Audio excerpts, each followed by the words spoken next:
Hello, everyone, and welcome to episode 61 of Podcast of Five Rings, your source of enlightenment in the realm of video games, tabletop, anime, film, and tech. Each episode of Podcast of Five Rings releases Monday mornings on iTunes and SoundCloud, and topic by topic, day by day on YouTube, with the full video releasing on Friday.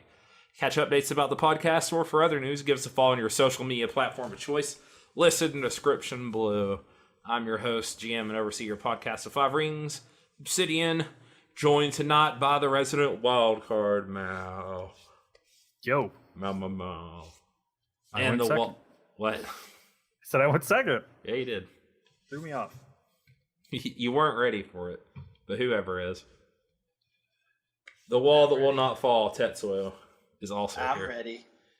I'm ready. And that jerk met us at Gen Con, and I'm so jealous. I didn't get to go this year. We should call you almost always go. I still could have gone, but it would have been Todd just got feeling it. No, well, Todd wasn't quick on the updraw this year for hotels. They if you got like the VIP thing or whatever, where you have first access to the hotels that are connected to the con, they sell out in like 15 minutes, and I think he forgot about what time it started, so he didn't get a hotel next to the con, if I remember correctly. And that sounds right. Yeah, so yeah, I feel like I remember him talking about that. Yeah, so I was like, I don't want to walk. It's going to cost more too, and there's not really that much stuff I'm excited for. I more just want to like see people and do stuff and eat really good Indianapolis food. So I was like, and I need to save money anyway. So I was like, I can skip out this year. I can do it next year, either or. And I posted this in one of the Discords.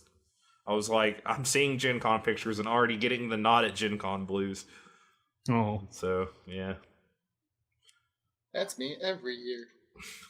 Well, it's for y'all, it's literally like going almost up the entire country. So pretty much. Yeah, it's a bit of a trip. You have to get a flight as well. And it's already, I mean, it's not like that bad for a 4-day convention and price and stuff if you get like other people to room with you, but yeah, it's also just so many people. Yeah, it is. I've seen the pictures. It looks crowded as hell. it is. So, but it's fun, and there you go. I'm not there, so I'm here in the hell of work where overtime just finally ended, and we're still busy as crap for the most part. Other than the past 2 days, it's been good. I guess the past 2 school days. is starting back up too, right? Yep, school starts in like a week here, so yeah. After that hits, we'll be through the worst of it too. So I'm already thinking about what I'm going to do next for a PvP game and trying to brainstorm something. PvP? PvP, yeah. So play by post. Oh. We'll see if I come up with anything. But anyways, we're not here to talk about my life. I want to hear about you guys too. I haven't been doing a whole lot. I've been watching through Supernatural because I haven't watched in like a couple of years, so I'm seasons behind. I only watched the first few seasons of it. It's 13 seasons long. Yeah, no, so it's quite an undertaking. Oh, wow. Yeah, I think they're gonna start their 14th in a bit. Nice. Yeah, it's a lot. Have you seen the one where they're on Scooby-Doo yet? No, that's a newer. I think that was the last season. So I'm on season 10 for the first time because I've only had seen up to season 9 before. Yeah. I'm sorry. When you say they were on Scooby-Doo, are you meaning like it was a cartoon episode? Well, they did like a crossover. Yeah, they did a literal crossover with Scooby-Doo.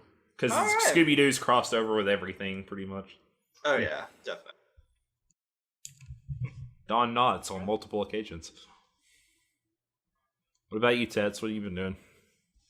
It's been a lot of different things. Been working, Just plastic models, as far as the eye can see. I got caught up on my models. I've actually gone through my whole backlog, and I now have no more models to build. I should do that. What? Yeah. What? I don't believe it. So I guess I could finish painting a couple of the guys that came with one of the tanks, but I'm not going to use them for any diorama, so they're kind of just there. But I've been doing that. I picked back up Digimon World Next. Digimon World Next Order because you want to play Digimon Fire Emblem. That too, but I was stuck at a point, and I realized what it was that I was doing wrong, and it was a really, really stupid mistake that I was doing. I was training way inefficiently. I'll just boil it down to that. So now that I realize that, I'm like, oh, like I have a rookie that's like 3 times the stats of his Mega last generation. Like, okay, I can see how I messed up. So, but beyond that, oh, go on. Sorry. I was just gonna say that last night I was behind on Ruby, and it was my wife's birthday last night, so we binge watched all of the latest season of Ruby. So that was fun. That's a good birthday date. Yep, we did that, and I told her we could have whatever she wanted for dinner, and so we had mozzarella sticks and popcorn for dinner last night. That's an awesome dinner too. So it was a good night. Have either of you got a chance to really look through? We talked about it a little bit, but the Pathfinder yet? A little bit. It's a lot. It's like, it's 400 pages of stuff. Yeah, it's a lot to look through. It's a whole book almost. I haven't been stopped long enough in front of a computer to do that. So I'm sure we'll talk about it next week, probably. Yeah, that sounds good. That's I wonder if Meta plans to play any this week. I don't know. I didn't see if that Lily had posted anything about it, but I haven't really been on social media a lot the last few days. So he doesn't want to get the blues. They've been playing lots of card games. I'm sure he'll have all kinds of stuff to tell us about card games. But yeah, so I think it looks cool, but we'll delve into that more. I think we're going to do it for the September monthly module, I'm sure. I think they have a module for it too, actually. They have a few, actually. Mod. So we'll probably do one of those, I'm sure. But anyways. That'll be fun. Why don't we get into our topics? Sure. Yes? Mao, you were first. All right. Well, last week, on the 23rd, D&D announced. First they announced that they're actually coming out with a Magic the Gathering themed book, which is an actual book, not a PDF. The Guildmaster's Guide to Ravnica. Ooh. Yeah. I like Ravnica. You want to Boros it up now? I mean, maybe. Or is it? So yeah, maybe is it's my style. Yeah. So it's an entire, like, this is a physical book that's coming out in November, I think. A bunch of information to run, so you can run a campaign in Ravnica. Mm-hmm. I think they said almost all of the rule, like the classes and races and stuff, have already been shown in Unearthed Arcana. Oh, really? They're not doing like Golgari or anything? Well, like Golgari's probably the Spore Druid from Unearthed Arcana a little while ago, and then there was like an Inventor Wizard or something that was probably the Izzet. And then there's a really I can't remember the name, Pugilist or something kind of fighter that was probably I thought you were going to say half man, half pug. No, that is horrifying. And then they showed off recently the Minotaur race, which is confirmed to be in Ravnica book. Charge and gore. I'm sure they're going to get something like that. So yeah, I think that'll be cool. I'm interested to see what it'll involve. Yeah. I mean, Ravnica's actually, I'm not as huge of a fan of Ravnica, but I mean, I think it's Tarkir. Yeah, which they have a thing. Original Zendikar. Yeah, which they have Rise of the Eldrazi. They have a thing for Tarkir, I believe, but it's a little it's like a little setting god thing. I think like a 10 or 15. I think they do. I might be wrong though. I know they have one for Innistrad and Zendikar. Yes, I think they started with Zendikar. I don't think there's one for Tarkir. I thought there was, but I could be wrong. I thought they started with Innistrad, actually. No, because there's definitely one for Battle for Zendikar, which was the set before Innistrad. Shadows over Innistrad. Yeah. Gotcha. But yeah. Also on that day, they announced and released the Wayfarer's Guide to Eberron, which on the DM's Guild, this is not a physical book. It is only for digital download. Yeah. I'm It's ignorant about Eberron. Well, I wanted to just talk about Eberron because I love the place. Okay. Yeah. So it was. They had a contest for the 25th anniversary, maybe I can't remember the year. 20th anniversary. Of Dungeons and Dragons. Mm-hmm. And they ran a contest for a new setting, and it had 11,000 entrants. Cool. And this one was chosen. Yeah, it was 11,000 one-page proposals, and then they narrowed that down to 11 10-page versions, and then 3 125 page story Bibles, and this was the final. This is the winner. Yeah, the competition was in 2002. So yeah, Eberron. And it was created by Keith Baker.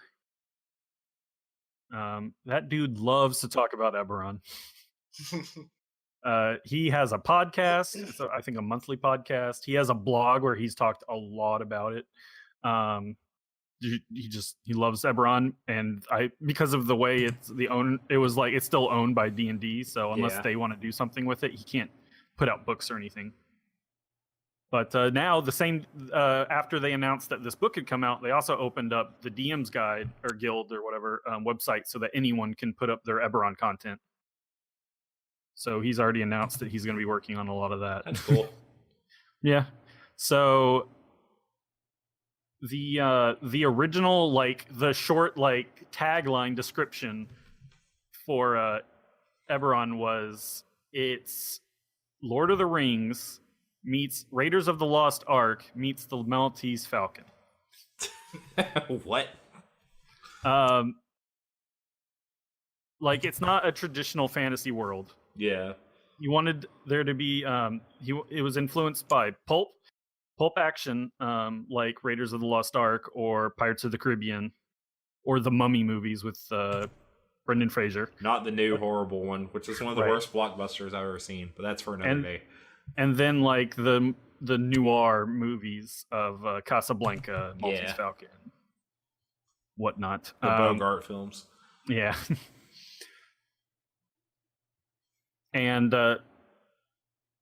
what I really like also is that it's not the traditional magic of Faerun D&D or whatnot.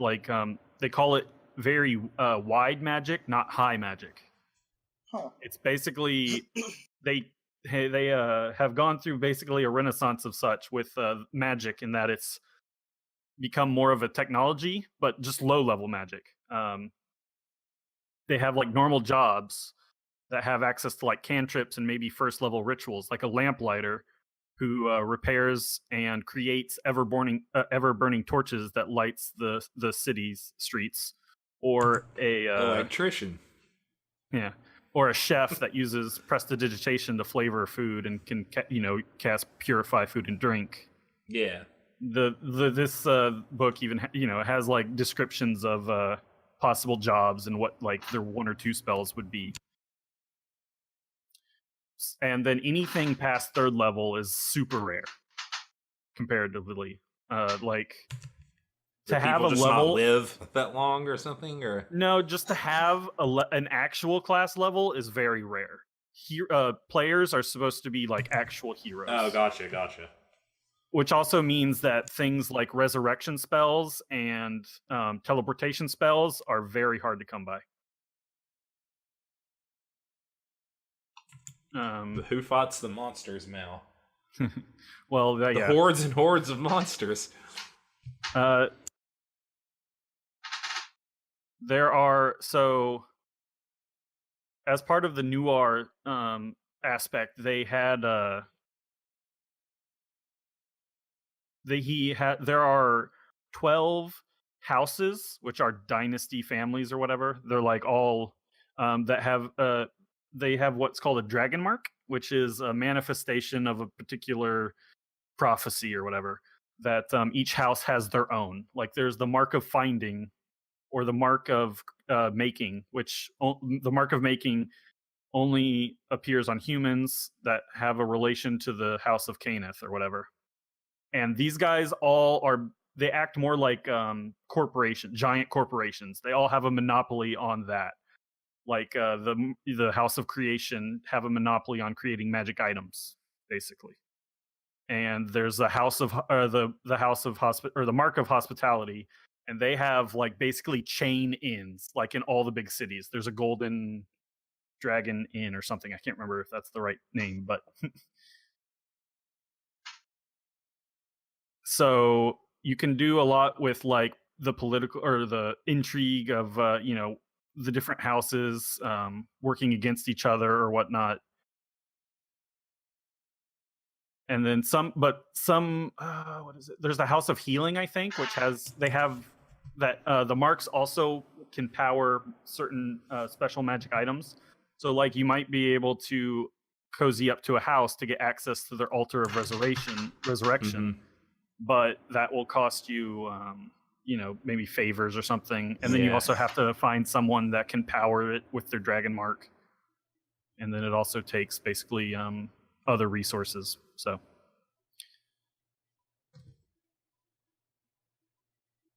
I know like you don't love Resurrection Everywhere or whatever as a easy thing to get. So yeah, it Some makes people more are like sense to me that way, but we've talked about it before. Yeah. It also the setting also features distant gods, as opposed to like in Faerun, a god can literally show up and do something. Whereas in Eberron, they basically you don't even know if they're real. They might not even be real, basically. Yeah. And clerics and the other divine casters sort of get their power based on just the faith alone, as opposed to actually getting it from a god or something. Okay. Also, alignment is a lot more ambiguous. There are no race outside of literal embodiments of an alignment, like an angel or demon, have a set alignment. So, like, you can have an evil silver dragon, or a lawful good orc. Mm-hmm. A true neutral red dragon. Right. Yeah. Any of those, and so, but also you'll have an evil cleric in a good aligned church, maybe because they don't necessarily like lose their powers or anything. Right. They don't lose. They still have all their faith or their divine magic. Mm-hmm. Either they're doing it just because they want to manipulate the followers, or that they actually somehow believe in certain tenets that they feel the deity represents, or whatever. Yeah, it makes sense with the whole faith-based thing. Right. Also, the current setting, like he has it's I think year 998 or something like that. Which is 2 years following a 100-year war called the Last War, which it went on for 100 years and kind of had a World War I feel, where it spurred on great strides in magic technology, mm-hmm. and led to the creation of a sentient golem-type race called the Warforged, which are a very popular race. Yeah. They're basically playable golems. They're like completely sentient though and stuff, mm-hmm. and not just like a programmed robot. But this war ended with like a World War II style tragic event called the Morning, which was an awful eldritch disaster that no one knows who or what did it, and destroyed an entire nation, because most of the lore is focused on this one continent. And there were originally 5 nations, and then that led to this civil war, basically.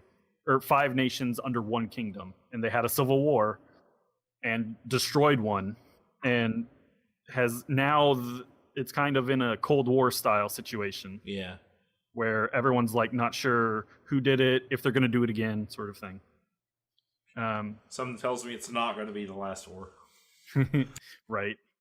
But he just wanted to have it like that, like, because there's a lot of settings that have this ancient catastrophe or whatever, Yeah. He wanted that to be a lot more present in the setting. Like all characters will have had some influence of the war, even if you don't want to focus on it in your campaign. Like it only came to an end 2 years ago. Yeah. Everyone's, if you're a hero been guy, alive you probably during it. did something during it. Right. But like he wanted it to be a spectrum. You don't have to like play all of these things. Like there's a lot going on in Eberron, but you can just focus on what you want to play. Like with the pulp action style, like the cover of the book is a warforged hanging off of an airship preparing to jump onto a lightning rail, which is a magical train, basically. I know, so he actually has a podcast he's on called Manifest Zone, which is a term from Eberron, just about magical areas that there's just an area that can leak magic or whatever and create weird effects. But it's him and like 3 other people that just talk about running Eberron yourself or something, you know, how you can incorporate all these different themes or whatever. And one of them likes to run like their new the new people that they play in Eberron through like the first episode of Firefly, the train job episode specifically. Yeah. So yeah, there's there's tons of exotic locations. There's a continent covered by giant ruins, which is to say they are literally like huge ruins created by giants. Oh, okay. Because of the like 8,000 giant ruins that are also giant. Yeah, 80,000 years ago or something, the very first nation were these giants, or the first civilization were giants that at some point they've just like descended and like from their perch, like they're no longer, you know, as civilized or intelligent as they used to be. So there's all these ruins left behind on this fairly unexplored continent. Dragons in the setting are a lot more powerful, sort of like, I guess, kind of reminds me of Shadowrun. Like you don't want to mess with dragons. Yeah. And they actually are pretty much located on their own tiny island, like doing their own thing.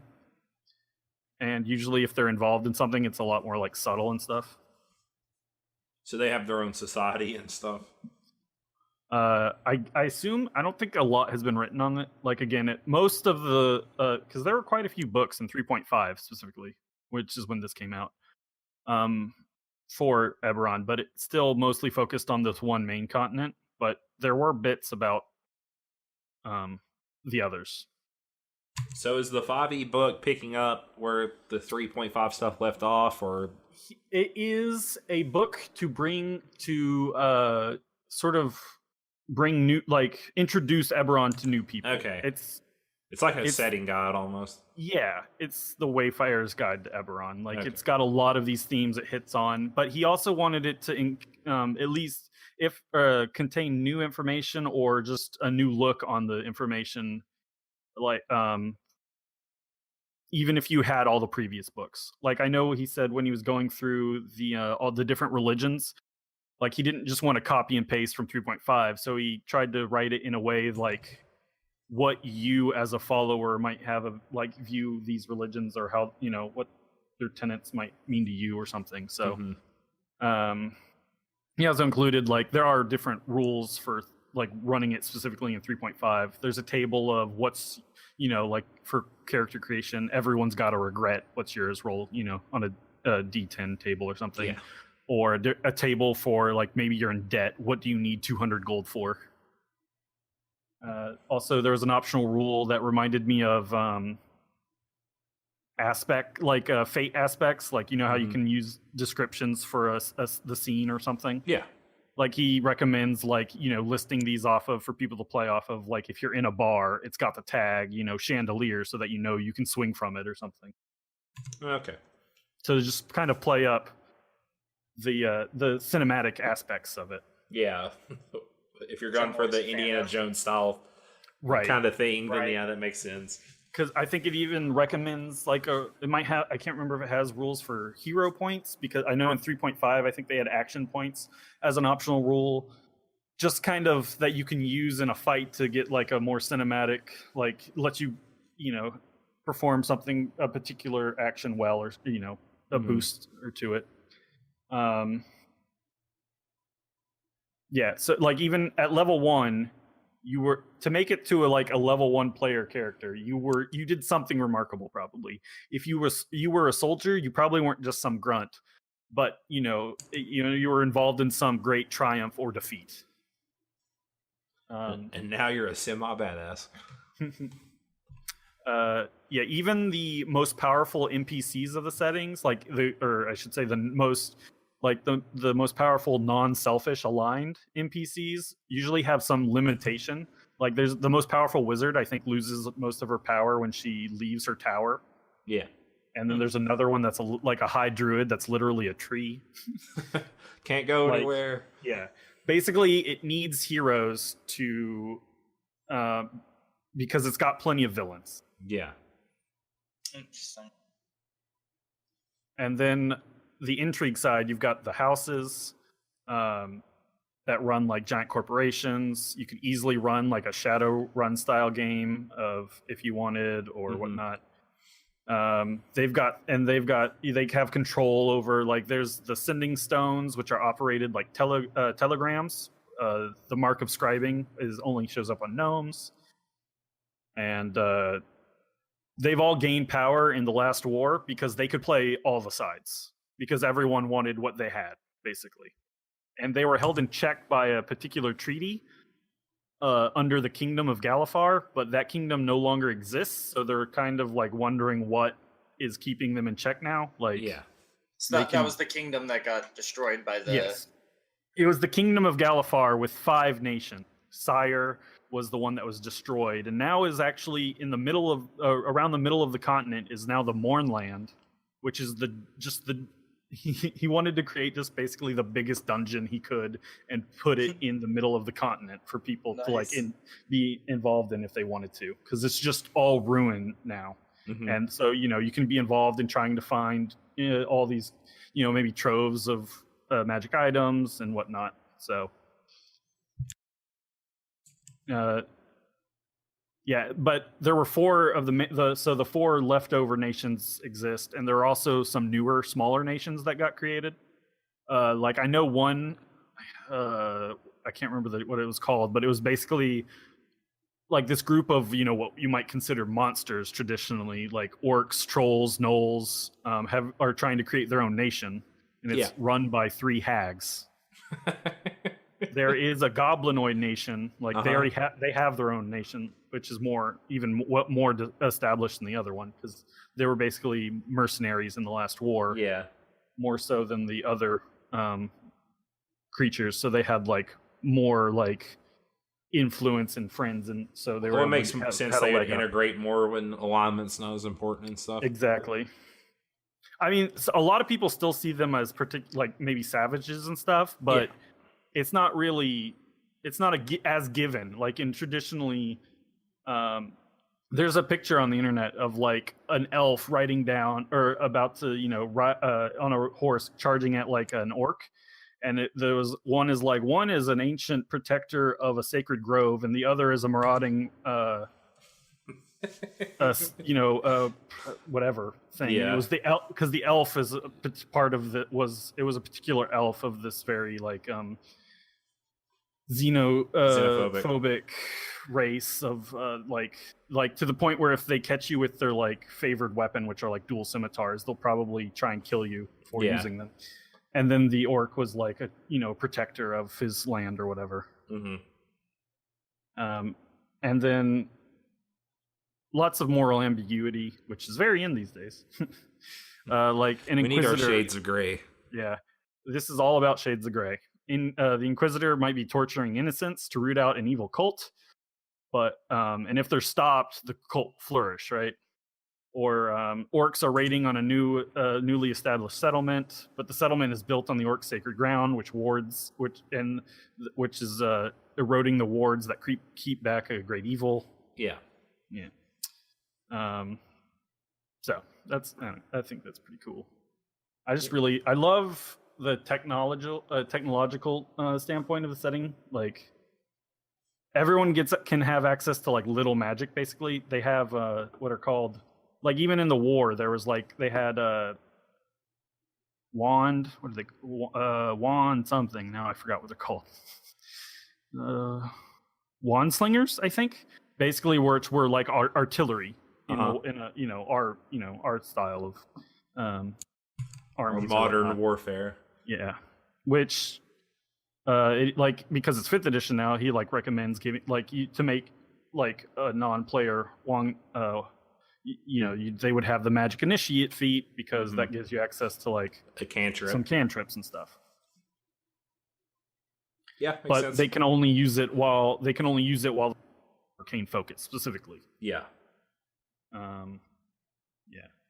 My magic blunderbuss shoots firebolts. Or whatever that spell is called. There's there's even like the planes are actually planets. It's like own solar system as opposed to like actual different dimensions that you would travel to. There's the dream world, which involves a bit of psychicness or like psychic whatnot. Which was more of a 3.5 thing because 5e doesn't really have any psychic stuff going on yet. They don't have any sonic classes or anything. Right. But it also involves a lot of the cosmic horror stuff. And then I know like there's one area which was only recently settled, which is kind of has a Wild West feel to it. Yeah, there's just a lot going on and gives a lot of stuff to like however you want to play. He's also Keith. Whenever he talks about it, he's like, if you don't like something, just throw it out or do it your way. Like Eberron's for anyone who wants to do anything with it. Like he's very, like every time he starts talking about like if he gets too deep into how he views things in Eberron, he's like, well, that's just my view. You might have a completely different view on it. Yeah. Even though he created it, he's very like he wants it to be for everyone. Yeah. I just really love the setting. When's it coming out? So that book is already out. It's 176 pages, I think. It's $20, which one weird thing is all of the mechanics, like because they have the rules for dragon marks, which are character variant or race variants. Yep. Because they only appear on certain races. And then there's, I think they said they're going to add the Artificer class to it because it's a digital-only document. They can add to it later. Yeah. And if you buy it once, you get all the changes. But it's almost kind of like Unearthed Arcana of a sense. It's almost like an early access book. Yeah. Like basically the mechanic side is going to be changing if they decide that's something. Because there are the race that he created like 4 races for it, specifically the Warforged, the Changelings, which can change their appearance at will. The Shifters, which have like a minor form of lycanthropy, and then the other one I always forget because I don't really care about them so much because they're psychic humans. I think they're like the Calathar or something. They're not. I haven't really paid a lot of attention to the psychic stuff in D&D, to be honest. But yeah, so I don't know. It's weird that they've not done something like that before, but it's kind of an Unearthed Arcana early access thing. But all of the fluff is like that's not changing, and it's also how Keith said it's how he's running Eberron at his table is in 5th edition is with these rules. So gotcha. Which was enough for a lot of people who are already interested in Eberron. That's cool. I guess they're more also doing it to experiment with like bigger setting books and stuff like that. Yeah, well, also possibly if they can like do 2 at once because they have the Ravnica one coming out. They're also going to have. They're also opening up another adventure league specifically for Eberron. Like it's not going to be connected to the typical adventure league that they're already running. Like I don't think you can cross over characters. Okay. Because the rules in Eberron aren't set in stone yet. I think is probably the reason. Because Adventure League is like only official sources, like no Unearthed Arcana stuff allowed. It's correct. Like, where you can just go to a store and play. Yep. But yeah, they're going to have level 1 through 10, I think, Eberron coming later in this year. But yeah, I'm just excited to see more. I love the setting. If I were to ever run a campaign, like a long-term campaign, it'd probably be in this. That's your favorite D&D setting? Probably. The book also has a lot No love on for what's Spelljammer, I see. The book also has a lot on this called Sharn, the City of Towers, which is the city made up of just towers, all like it's miles high. Spires and spires and spires. Yeah, like mile high towers, and like has a random fall table, like because you might fall, you'll roll get a knocked D10, off what or happened? something too. Right. It's like you may have passed one of the mini bridges that are warded with featherfall, so you're safe. Or you might have been caught by an angel that was flying around, or you fell through some cargo and pissed some people off or something like that. It's just that's a large a large section for running a campaign and setting up a campaign. Like what's your villain? Roll for what's the villain's motivation? How how your characters meet? Like there's a giant magic university in the city too, so you might want to play cool. that kind of game or something. So Magic School Dropout. Yeah, or maybe you're going to the jungle continent as literal Indiana Jones adventures or something. Yeah, which is where you're a professor at the Magic Academy. Yeah, he was also an archaeologist. In a museum. It rots itself. Yeah, there's a lot going on. It's got future reading section because there are to like reference the different source books from before, and then he also wrote some novels which are they're not canon technically because he doesn't want to actually advance the story of Eberron. Like he likes the setting of you like everybody being able to sandbox it and stuff, being the default. Like you can obviously run a story later on, but you're gonna figure out the story elements if you want to do that. Yeah, he just doesn't want to force people into like certain events happening, I guess. Right, exactly. Yeah. I think he likes that as the starting point for someone's story because there's a lot of hooks. One thing I know, even like whenever when writing the original books and stuff, he'd if he mentioned a place, he might there's this tiny town over here near this forest that has an archway to another dimension, and then he tried to put hooks all over the place basically because there's an actual play podcast I listened to that that's how the very first arc was involved that, and because the DM was like, I was reading through it, I saw mention of this town or whatever, and that's how I started my campaign. Yeah. So I thought that was pretty cool. Just, there's all sorts of things going on. Even if you can't go too deeply into it, he's tried to put a lot of hooks everywhere.